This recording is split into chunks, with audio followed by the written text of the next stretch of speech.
Gotta say, the show does a really good job of kind of highlighting the generation gap between obviously your character's daughter, the grandkids. There's a lot of different generations going on. I'm just curious for you, with your own kids, have they had to educate you on anything? Like for me, I have to teach my parents like how to use new technology. I'm fairly good with technology. My youngest is a lot faster than I am about it. She's just like I was. I don't need to know this. She's learning how to drive. She's getting her permit. She acts like she knows more than she is, and she's not a bad driver. I don't want to be that person that says, no, no, no, no, don't. You can figure this out. I don't want to get her wreck the car. I put her in some pretty damn fast cars. What I'm completely oblivious to is uh, texting. I'm pretty Okay. good at it. I can't believe this LMOOU left. The abbreviations, like we used to call it pig Latin when I was in elementary and high school, and all the girls had this language, ifsne, oofsne, whatever it was, and I Of never got course. that. And I don't, and that I don't. Some of these are. It's such a language that it will develop into a language. And it's funny, these kids know.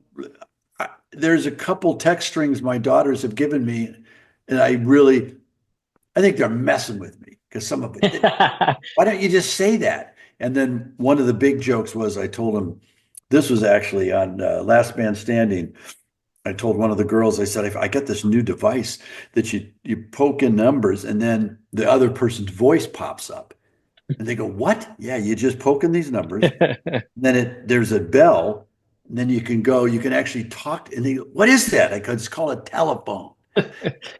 And I said, Right. I'm getting to the point where it's like when somebody said streaming is a lot easier because you can record what you want. And I said, does anybody remember a thing called TiVo? Right. Our DVRs We used to before have a everyone TV. was just We using. used to have a television that did it all by itself. I didn't have to press boxes and sign in. You could find whatever you wanted, schedule to see it, and go back into the recording box and watch it. So I'm not sure what we're doing now that telephones are like my kids don't like calling people. I Oh said, no, just it's all texting. but they said I talked to her yesterday. You talked, texting and talking are not the same. No. I've tried to do jokes on X, and believe me, I fail more than I get when I X. You can't You really lose something in the you in lose the something without translation. having yeah.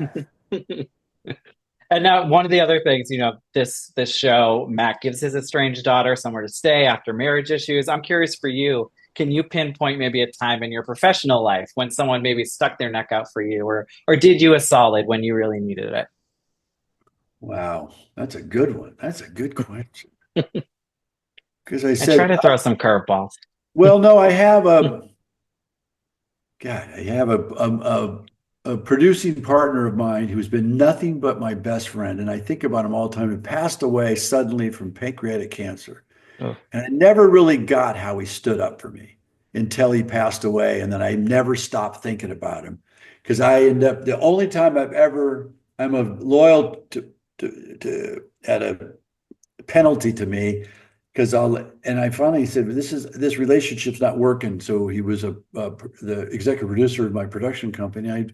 I let him go. I said one day just said I don't want to. I don't. This isn't working for me. And he just looked at me and said, why didn't you let me know this ahead? I mean, it was so, and I go, I don't know why I didn't do that. And then we never not became friends. We were still close friends after that.